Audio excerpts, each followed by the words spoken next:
स्वदेश न्यूज के खास कार्यक्रम स्वदेश शख्सियत में आपका स्वागत है। मैं हूं अरविंद चौहान।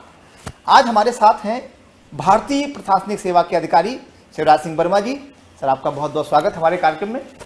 धन्यवाद अरविंद जी, आज आपने मुझे अपने चैनल पर बुलाने का मौका दिया, उसको धन्यवाद। सब ये सबसे पहला सवाल यह है कि इतने युवा दिखने का क्या कारण है? आप निश्चित तौर पे जो उम्र है आपकी वो तो कागजों में तो हमें पता ही है, लेकिन बिल्कुल पेट भी नहीं निकला है बिल्कुल। और मैंने कई बार आपको देखा है कि आप कभी रनिंग करते नज़र आते हैं, कभी आप साइकिलिंग करते नज़र आते हैं। दैट टाइम जब आप ग्वालियर में थे तो आपके लोग आपसे इंस्पायर्ड होकर वो पैदल चलना शुरू कर दिया था। इसका मुख्य कारण क्या है? ये बड़ा वैसा सवाल है। ये काफ़ी लंबी जर्नी है।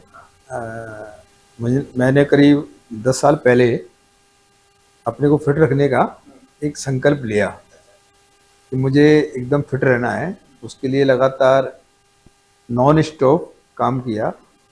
बेसिकली हम कभी किसी आदत को डालना चाहते हैं तो उसके लिए हमको बहुत मेहनत की आवश्यकता होती है, बहुत दृढ़ संकल्प लेना होता है।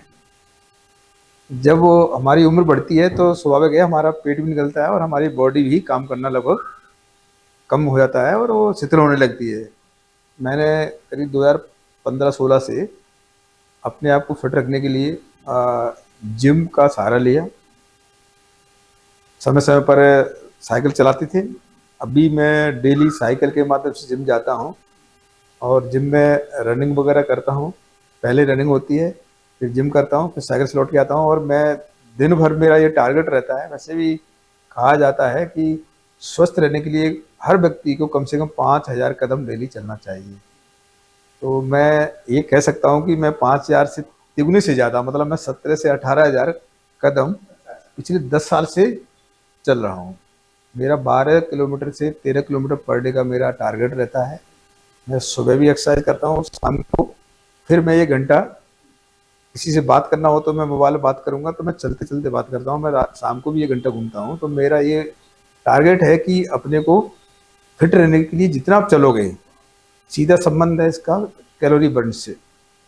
यदि आप लोग फिट रहना चाहते हो तो हम लोग जितना खाना ले रहे हैं हम उतनी कैलोरी बर्न कर रहे हैं या नहीं कर रहे हैं, इसका हमको कैलकुलेशन आना चाहिए। तो खाना भी बैलेंस है, खाने में क्या लेना है, कितनी कैलोरी को लेना है, ये पूरा प्लान है। इसके लिए जो मेरे ट्रेनर रहे हैं उनसे सब पूरा प्लान कर रखा है और उसी के परिणाम में क्या बिल्कुल फिट एंड फाइट है। बात करें आज तो, चूंकि आज एक भारतीय प्रशासनिक सेवा के अधिकारी हैं, अगर बात करें 2000 जब आप 14-15 साल के रहे होंगे तो क्या सपना लेके था? क्या लगता था कि इसी सेवा में जाना है या अचानक इस सेवा में आना हुआ?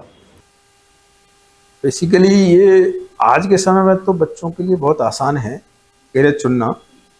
सभी बच्चे लोग अपना कैरियर 12th से ही चुन लेते हैं। या तो उनको इंजीनियरिंग जाना होता है, इंजीनियरिंग लाइन में जाते हैं, डॉक्टर लाइन में जाना तो उसमें जाते हैं, या अदर लाइन में भी। लेकिन आपने जो क्वेश्चन किया ये काफ़ी उस समय रिलीवेंट उस समय तो नहीं था। मुझे लग रहा है कि हम अपने आसपास जो देखते हैं हम वही करना चाहते थे। तो हमारे साथी लोग, सभी लोग इसलिए पढ़ते थे कि गांव में लोग पटवारी या मास्टर हुआ करते थे, तो हमारा भी प्लान यही था कि हम पटवारी या मास्टर बन जाएंगे। पर जैसे जैसे पढ़ाई आगे करते गए, मैंने एमएससी और एमफिल मैथमेटिक्स किया, तो लगा कि मुझे अब छोटे स्कूलों के टीचर न बनते हो, मुझे कॉलेज में असिस्टेंट प्रोफेसर बनना है। फ्रेंड्स थे, कुछ रिलेटिव थे जो वो भी अच्छी पढ़ाई करते थे। बस ऐसे ही बैठ के हम लोग प्लान कर रहे कि अभी 3 साल और लग जाएगा तैयारी करते करते तब। तो बोले इसके बाद में क्या करना चाहिए। तो क्योंकि मैं मैथमेटिक्स बैकग्राउंड से था तो मेरे के रिश्तेदार बोले कि आपको मैथमेटिक्स बहुत अच्छा है, तो क्यों ना आप लोग इधर यूपीएससी या पीएससी का ट्राई कर लेते हो। तो ऐसे ही यू टर्न हुआ और मुझे याद है कि 93 में ही मैंने यूपीएससी का प्रीलिम पहली बार में ही मैथमेटिक्स से निकाल दिया था, उसमें फर्स्ट टाइम में। तो मुझे लगा कि नहीं, शायद अपन लोग थोड़ा सा दम रखते हैं। और पीछे पीछे पीएससी का, इधर 94 का पीएससी का प्री भी मैंने मैथमेटिक्स दिया, मेरा प्री भी मैथमेटिक्स निकला और मैंने मैथमेटिक्स फिर से पीएससी का एग्जाम मेंस में भी क्रैक किया था और मैं उस समय टॉपर भी था। तो बेसिकली अब आपने जो कहा था उसका जवाब ये है कि बनना तो हम प्रोफेसर बनना चाह रहे थे, टीचर बनना चाहते, और किस्मत हमको यहाँ पर घेर के ले आई। तो इसको मैं कहता हूँ कि उस समय हमारा इसमें आने का कोई प्लान नहीं था, पर ऐसे ही यू टर्न हुआ और हम लोग इधर आ गए। सर, आपका जो आपने बताया कि आपका सब्जेक्ट आपका मैथ्स था, मैथमेटिक्स सब्जेक्ट था, इसमें चाहे एमपीपीएससी हो, चाहे यूपीएससी हो, या अदर स्टेट सर्विसेज हो, चाहे वो भारतीय प्रशासनिक सेवा की सर्विसेज हो, मैथ सब्जेक्ट में इसे क्रैक करना बड़ा कठिन होता है। तो एक क्या जो आज का हर युवा निश्चित तौर पे कहेंगे आईएएस आईपीएस बनना चाहता है, अगर नहीं बनता तो भैया स्टेट सर्विसेज में क्लास जो स्टेट सर्विस की सर्विसेज हैं उसमें बनना चाहता। तो ये कैसा आप मानते हैं, सब्जेक्ट को कहाँ से देखते हैं, आपकी सब्जेक्ट कितना महत्व रखता है, या कोई खास नहीं इसका फर्क पड़ता है कि मैथमेटिक या कोई और सब्जेक्ट? बेसिकली ये चीज़ उससे जुड़ी हुई है कि क्या होता है, कोई भी कॉम्पिटिटिव एग्ज़ाम की जब तैयारी करते हैं तो हमेशा हमारा स्ट्रॉन्ग सब्जेक्ट कौन सा है और हमारा वीकनेस क्या है, हमको इसकी जानकारी होना बहुत ज़रूरी है। ये बहुत पहले भी हो रहा था और अभी भी हो रहा है। हमारी ताकत क्या है, हमारी कमजोरी क्या है? अभी भी हो रहा है कि बड़ी संख्या में लगभग 5 लाख से ऊपर यूपीएससी के एग्ज़ाम में लोग प्रिपेयर होते हैं और सबको पता है कि इतना टफ एग्ज़ाम है और सभी लोग बहुत मेहनत करते हैं, मेहनत में कोई कसर नहीं छोड़ते हैं। उसमें स्ट्रेटेजी प्लानिंग अपने साथ सब लोग करते हैं। जैसे मैंने कहा कि हर व्यक्ति का जो मेन सब्जेक्ट होता है वो कोशिश ये करता है कि मैं इसमें मैक्सिमम स्कोर करूं, तो वो जिसमें वो कमज़ोर है उससे उसका बैलेंस बना रहता है। तो मेरे को लग रहा है कि आज के समय में पढ़ाई और ज़्यादा टफ होती जा रही है। वैसे बहुत आसान भी है इस मामले में कि मुझे याद है जब हम लोगों ने तैयारी की थी तो हमारे पास में स्ट्रेटेजी का मटेरियल नहीं हुआ था। मैथमेटिक्स फिजिक्स के कोई सिलेबस के हिसाब से बुक्स ही नहीं थी, कहीं 2 चैप्टर यहाँ से ढूंढे, 2 वहाँ से ढूंढे, इस तरह से हमने तैयारी की। तो उस समय बहुत मुश्किल था तैयारी करना, मोबाइल भी नहीं थे, नेट की तो सुविधा बात की बात है। तो पहले पढ़ाई करना और मुझे लगता बहुत ही मुश्किल था। तो आज की डेट में कंपटीशन इसलिए बढ़ गया है कि आजकल सब बच्चों के लिए सब चीज़ एट ए ग्लांस सामने है। चैलेंज उस समय ज़्यादा था या वर्तमान में ज़्यादा है? चैलेंज दोनों जगह ही समान है, चैलेंज उधर भी था अभी भी है, क्योंकि पहले भी खूब अपियर होते थे सिलेक्शन में। अब पहले इतनी मारामारी, इतना जो गैप है नंबरों का उतना नहीं होता था। पहले क्या होता, बहुत बड़ा गैप होता था टॉपरों के बीच में, 4-5 टॉपरों के बीच में बहुत बड़ा गैप होता था।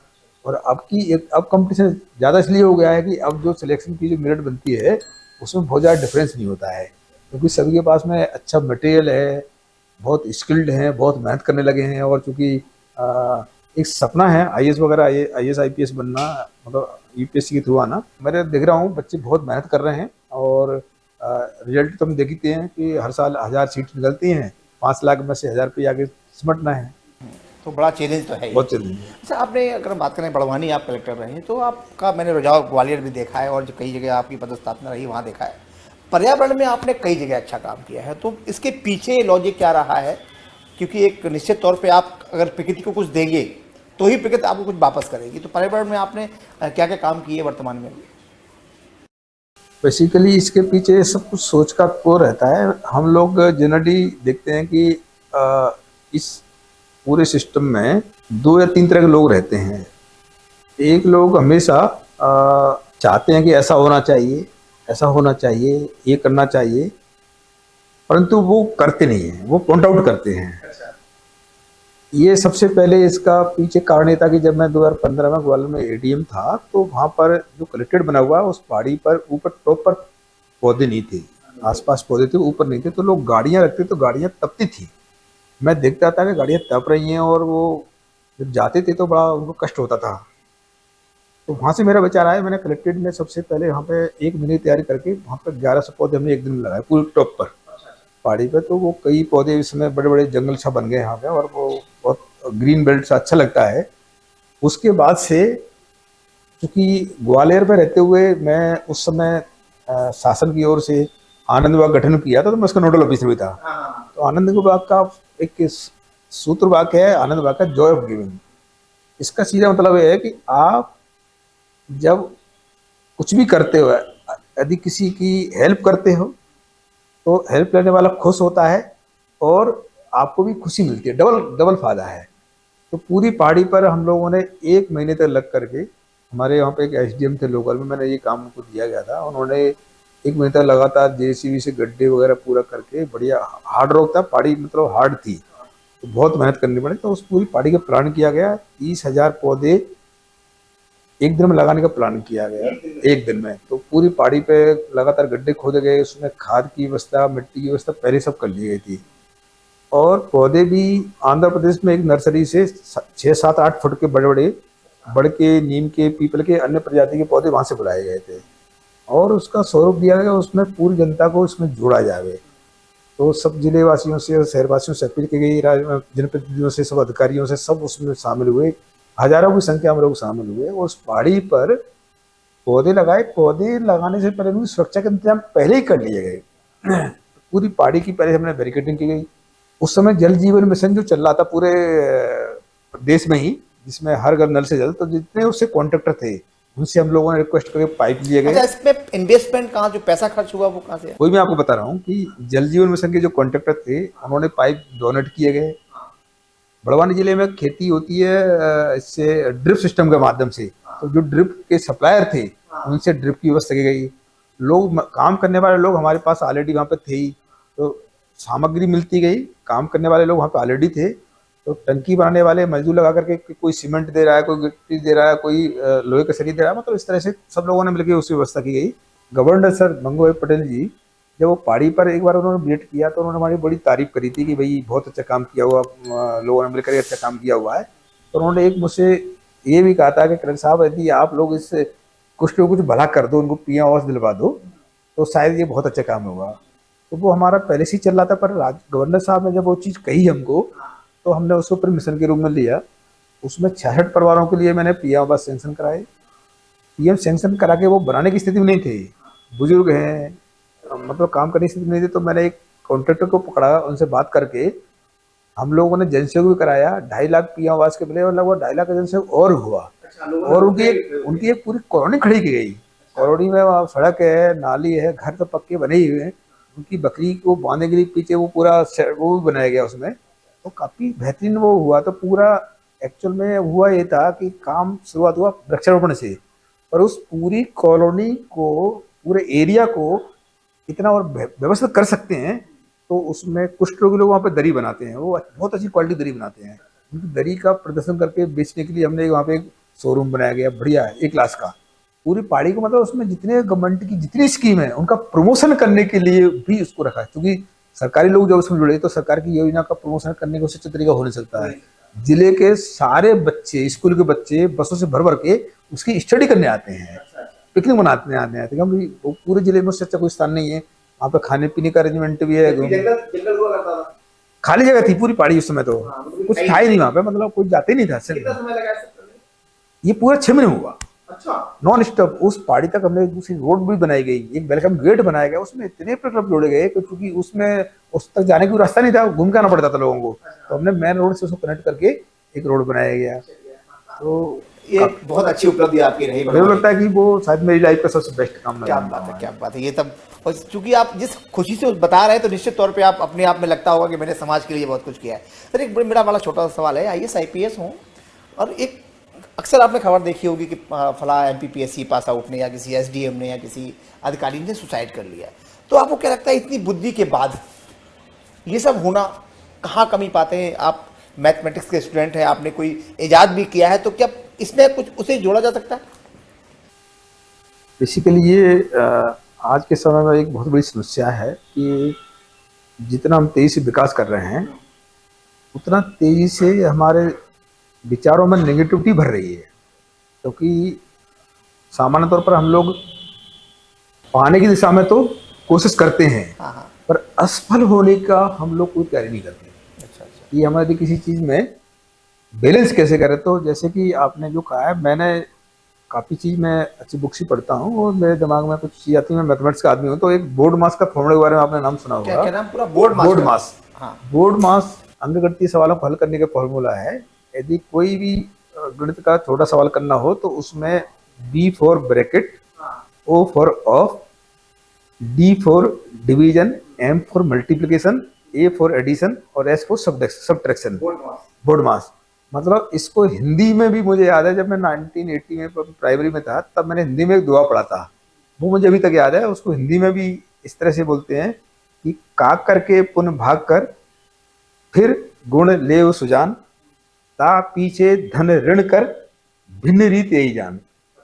तो ये इंग्लिश का बोर्ड मास, हिंदी का दुआ, ये इतना इम्पोर्टेंट है मैथमेटिक्स में कि यदि इसमें हमको ये नहीं आता है तो हम मैथमेटिक्स में बहुत कमजोर हैं। क्या इसमें लाइफ में भी कुछ इसमें सीखने यही को मैं मिला है? करेक्ट कर रहा हूँ कि मैथमेटिक्स में भी बोर्ड मास फॉर्मूला नहीं आता तो हम मैथमेटिक्स में बहुत कमजोर है और मैथमेटिक्स वालों को हल नहीं कर पाएंगे। मेरे दिमाग में काफी दिनों से विचार चल रहा था तो मैंने इस बोर्ड मास को लाइफ से कैसे कनेक्ट करें, लोगों की जिंदगी में कैसे उपयोगी हो। शायद मैंने कहीं ना तो लोगों से सुना कि लाइफ में बोर्ड मास का फॉर्मूला यूज होता है, या मैंने कहीं पढ़ा नहीं था, पर मेरे दिमाग के पर मैंने काफी स्टडी किया। जो आपने कहा था कि कुछ लोग बड़े बड़े पदों पर पहुंच करके भी वो डिप्रेशन में या कर लेते हैं, तो मैं मानता हूं कि बी फॉर बैलेंस, संतुलन। हमारी जिंदगी में संतुलन बहुत जरूरी है। संतुलन किस चीज का? आपके जॉब का, आपके परिवार का, आपके आसपास का, आपके रिश्तों का। इनका यदि बैलेंस नहीं है तो आपकी उपलब्धि वो किसी काम की नहीं है। आपके विचार आपको परेशान करेंगे और आप लोग किसी हद तक भी अपने को नुकसान करने की स्थिति में हैं। दूसरा, मैंने इसको ओ को अपॉर्चुनिटी से जुड़ा हुआ है। डी जो है बहुत इंपॉर्टेंट पॉइंट है लाइफ में। D for determination. डिटर्मिनेशन का मतलब है कि हम कोई भी काम करें, कोई भी सपना देखें, यदि हम दृढ़ संकल्पित नहीं हैं, यदि हमारा संकल्प दृढ़ नहीं है तो वो हमारा सपना बन के रह जाएगा, हम उसको हासिल नहीं कर सकते हैं। इसमें एम एक बहुत इंपॉर्टेंट पार्ट है। एम हमारे माइंडफुलनेस के लिए है। माइंडफुलनेस ये है कि हम लोग जनरली हमारे जो दिमाग की जो उपज है, वो दिमाग में जो विचार आते हैं, या तो हम भूतकाल की समस्याओं से हमारे दिमाग में घूमती रहती हैं। भूतकाल की चीजें हमारे दिमाग में घूमती हैं, हम भविष्य के बारे में सोचते रहते हैं, पर हम वर्तमान में जीना बंद कर देते हैं। जैसे दृढ़ संकल्प करोगे, आप वर्तमान में जी कर काम करोगे और फिर एक्शन लोगे, तभी आपको कोई उपलब्धि हासिल हो सकती है। तो एक्शन बहुत इंपॉर्टेंट पार्ट है। आप देख सकते हो कि ढेर सारे लोग इतने ज्ञानी ध्यानी मिलेंगे, इतनी जानकारी मिलेंगी, पर उपलब्धि के नाम पर उन पर कुछ नहीं है। मैं कई बार देखता हूँ लोगों को, कुछ लोग कहते हैं कि मैं डबल MA डबल PhD जो हूँ, पर उसका जब तक उसने यूज नहीं किया हुआ, एक्शन नहीं लिया, अप्लाई नहीं किया, तो वो उसकी नॉलेज किस काम की? जिसकी मैं बात कर रहा था आत्म देखभाल के लिए, तो वो फंडा हमारे हैप्पीनेस से जुड़ा हुआ है। आत्म देखभाल में हम लोग सबसे इम्पोर्टेंट पार्ट हमारा है हमारे फिटनेस का। तो शुरू में जैसे मैंने बताया कि फिजिकल फिटनेस के लिए हम कोई भी एक्टिविटी करें, आप वो काम जरूर करो जिसमें आपको कम से कम पसीना आने लगे। हमको जब पसीना आएगा तो हमारे जो बॉडी के जो बेकार तत्व हैं, बेकार सेल्स हैं, वो बाहर निकलेंगे। इसका सीधा मतलब है कि हमारे में चेंज आ रहा है, हम अपने कंफर्ट जोन से बाहर निकल रहे हैं। अब दूसरा, हमारा मेंटल हेल्थ पे काम करने के लिए आधा काम तो फिजिकल हेल्थ में तो कहीं ना कहीं ये कमी मेंटल हेल्थ और फिजिकल हेल्थ की कमी IAS IPS या बड़े लोग हैं, दोनों का असर है। यदि हमारी फिजिकल हेल्थ अच्छी नहीं है तो हमारी मेंटल हेल्थ भी अच्छी नहीं हो। अच्छा, फिजिकल हेल्थ अच्छी हो रही है तो हमारी मेंटल हेल्थ। इसमें छोटा सवाल है कि आप क्योंकि प्रशासनिक अधिकारी हैं, तो राजनीतिक कभी दबाव पड़ा आप एज ए कलेक्टर होते हुए? तो निश्चित तौर पे क्योंकि मैंने बहुत सारे अधिकारियों को इंटरव्यू किए हैं, तो वो हालांकि टाल जाते हैं कि हाँ वो चूँकि राजनीतिक व्यक्ति हैं, वो भी समाज का पार्ट हैं, और हम चूँकि वहाँ प्रशासनिक अधिकारी हैं तो तालमेल बिठा के चलते हैं। तो ऐसा लगा कभी कि मानसिक दबाव इतना हो सकता है कि आदमी को आत्महत्या करनी पड़े? इसको मैंने महसूस तो नहीं किया हुआ है। मैं तो ये मानता हूँ कि हर चीज़ में अपने काम में क्लैरिटी होना बहुत ज़रूरी है। यदि हमको जो चीज़ कर सकते हैं या नहीं कर सकते, कोई भी राजनीतिक जो प्रतिनिधि हैं हमारे, सामान्य तौर पर वो गलत काम के लिए दबाव डालते हुए मैंने आज तक देखा नहीं किसी को भी। क्योंकि आप लोग यदि कुछ गलत कर रहे हो तो फिर वो आपको बोलेंगे तो आप फिर प्रेशर में रहोगे, क्योंकि आप कर रहे हो, फिर आप मना नहीं कर सकते। क्योंकि आपने एक काम किया हुआ तो दूसरा काम उदाहरण बनेगा कि आपने वो किया हुआ तो ये भी करिएगा। तो उस पॉइंट ऑफ व्यू से वो राजनीतिक प्रतिनिधि गलत भी नहीं है, गलती हम कर रहे हैं। तो पहले अपने काम में क्लैरिटी होना बहुत जरूरी है कि कौन सा काम नियम में हो सकता है और कौन सा काम नहीं हो सकता। यदि आपकी क्लैरिटी है तो ये वाला मैसेज पब्लिक में भी जाता है और राजनीतिक लोगों में भी जाता है कि जो काम होने वाला है वो कर रहा है और जो होने वाला है वो नहीं कर रहा है। तो मैंने तो शायद अभी तक ऐसा महसूस नहीं किया हुआ कि किसी छोटी मोटी चीज़ें तो डिस्कशन होती ही है, स्वाभाविक है। इस पूरी प्रक्रिया में राजनीतिक प्रतिनिधि अपेक्षा आपसे करेंगे भी, पर यदि आप एकदम अपनी बात को क्लैरिटी से बोल दो ये चीज़ में इस कारण से नहीं कर तो पाऊंगा, समझ जाते हैं। समझ जाते हैं। सर ये चूँकि समय भी हो रहा है और एक युवाओं को क्या संदेश आप देना चाहते हैं, क्योंकि एक सपना उन बच्चों का है और बहुत मेहनत करते हैं। आईएएस का विकल्प भी होना चाहिए अगर आप आईएएस आईपीएस नहीं बनते हैं या प्रशासनिक सेवा में नहीं जा पाते हैं, तो क्या सुझाव क्या है? और सर एक सवाल मेरा छोटा सा और भी है कि अभी मैंने एक इंटरव्यू किया था जो अभी नई सिलेक्ट हुई, उनका कहना ये था कि आपको मोबाइल से दूरी बना लीजिए आप। ये दोनों चीज़ सवाल हमारे हैं। अब बेसिकली इसके लिए तो काफ़ी चीज़ें इंडिविजुअल व्यक्ति पर डिपेंड करती हैं। मैं ये मानता हूँ, देखिए आज के समय में एक चीज़ जो देखी जा रही है कि हम लोग किसी पद को पाने को ही हमारा अंतिम गोल मान लेते हैं। अच्छा, ये बड़ा महत्वपूर्ण लाइफ का वो अंतिम हमारा गोल है ही नहीं। हमारा अंतिम गोल हम अच्छे इंसान बन जाए, ये होना चाहिए। अच्छे इंसान कैसे बने? क्योंकि कोई पद प्राप्त कर लो, उससे आपको हो सकता है कि वहां तक पहुंचने तो खुशी मिलेगी, पर वो हमेशा वो खुशी नहीं रह सकती आपकी। आपकी खुशी कब रहेगी? जब आपको एकदम लाइफ में भी क्लैरिटी हो। आप बेस्ट की कोशिश करो, अच्छा जो बन सकते हो, पर जो मैंने एक अभी बैलेंस के बारे में बताया था, लाइफ में बैलेंस, आपका ये तो मालूम होना चाहिए कि आपका जो काम है वो आपके परिवार पर, आप पर विपरीत प्रभाव तो नहीं डाल रहा है, सोसाइटी पर तो नहीं डाल रहा है। ये समझ आपको नहीं है तो उस पद की कोई वैल्यू नहीं है। वो पद भी आपको खुद परेशानी में डालेगा। और बहुत सी घटना हम लोग सामने देखते हैं। मैं युवाओं को ये कह सकता हूँ कि किसी चीज़ को पाने के लिए हम बेस्ट से बेस्ट काम जरूर करें, और बेस्ट करके यदि हमको वो मान लो उसमें सफलता नहीं मिलती है तो ये मान के चलो कि ऊपर वाले ने आपके लिए उससे कुछ दूसरा अच्छा काम सिलेक्ट कर रखा है, इसीलिए वो शायद आपको दूसरा मौका दे रहा है। मैंने खुद अपनी लाइफ में इसको देखा हुआ कि हम तो चले थे, मैंने खुद शुरू से देखा था कि मैं प्राइमरी अच्छा मौका इसने दिया। मैं प्राइमरी में पहले टीचर बनना चाह रहा था, तो मैं क्यों नहीं बन पाया, मैं उसको उदाहरण बताऊंगा आपको। मैं 1987 में हमारे एमपी में 50,000 जगह निकली टीचर की, और मेरी उस समय 18 साल की उम्र नहीं थी, नहीं तो मैं उस समय टीचर बन जाता। तो एक बार वहाँ पर रुकावट आई। इसके बाद मैं जब मैं एमएससी करने के बाद मैं एक केंद्रीय विद्यालय में मेरे को मौका मिला, तो वहाँ पर भी मेरे को मतलब एक तरह से किस्मत मोड़ रहेगी, तुम वहाँ नहीं जाओगे। फिर मैंने कोशिश किया प्रोफेसर बनूंगा, तो वहाँ पर भी मतलब 3 बार मेरे को टीचिंग लाने के लिए मौके किन्हीं कारण से रुके और मेरे को यहाँ पर लाया गया। तो हम इसको बोलते हैं कनेक्टिंग ऑफ डॉट्स। हमारी लाइफ में डॉट्स को कनेक्ट कैसे किया जाए कि कुछ हो रहा है, कुछ अच्छा ही हो रहा है, ऊपर वाला आपके लिए कुछ अच्छा ही कर रहा है। यदि आपका सिलेक्शन नहीं हो रहा है तो उसके पीछे भी आपके लिए कहीं अच्छी जगह उन्होंने ढूंढ रखी है कि तू उस दूसरे काम में सफल होगा। और यदि आपको मिल गई है तो उसको मेंटेन कैसे करें। कोई पद मिला हुआ है, उस पद पे आप, उस पद को पाने के लिए आपने जो संघर्ष किया, मेहनत किया हुआ है, उस पद से आप आम लोगों का, हमारे बीच में सोसाइटी का, हम सोसाइटी को क्या दे पाएँ। क्योंकि अल्टीमेटली सोसाइटी हमको सब दे रही है, सोसाइटी ने हमको सब कुछ दिया हुआ है, सोसाइटी से हम बने हुए हैं।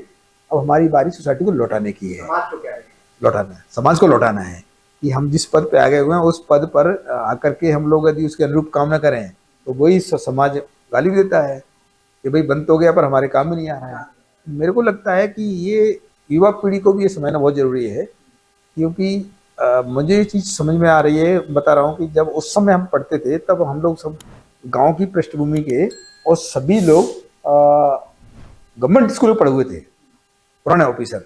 और आज की डेट में एक नई जो जनरेशन आई है वो एक शहरी कल्चर की और पूरा मॉडर्न सोसाइटी में आकर के, और उनको शायद उतनी जानकारी गांव की समस्याओं के बारे में नहीं होगी जितनी हम लोग रखते थे, क्योंकि हम समस्याओं में आगे बढ़े हैं। गांव में रहना, गांव में रखा हुआ है, कैसे लाइफ हमारी ग्रो की है वो हमको पता है। हाँ। तो ये चीज़ इनके दिमाग में विचार आना जरूरी है कि आप लोग जब तक पब्लिक से कनेक्ट नहीं होंगे तब तक आप अपने जब में खुशी पाने की कोशिश करोगे तो वो नहीं सफल तो हो जाओगे, खुश नहीं होगा।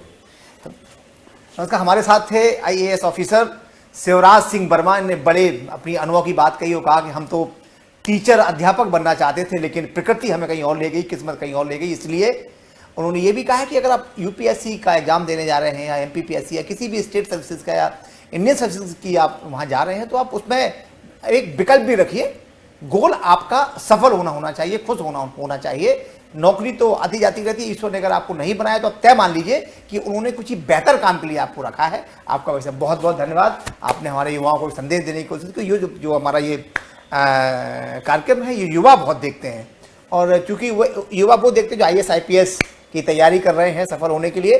तो सर आपका एक बार फिर बहुत बहुत धन्यवाद, आप यहाँ पर आए। थैंक यू अरविंद जी, आपने मुझे मौका दिया, थैंक यू। हमारे साथ थे IAS ऑफिसर शिवराज सिंह वर्मा, जिन्होंने अपने अनुभव के बारे में बताया और कहा कि सफल होना महत्वपूर्ण नहीं है, खुश होना महत्वपूर्ण है। अगर आपको सफलता नहीं मिलती है तो आप तय मान लीजिए कि ईश्वर ने आपको कुछ और देने के लिए आपको यहाँ रखा हुआ है। तो एक बार फिर शिवराज सिंह जी के लिए बहुत बहुत धन्यवाद कि उन्होंने हमें समय दिया। आपका बहुत बहुत आभार।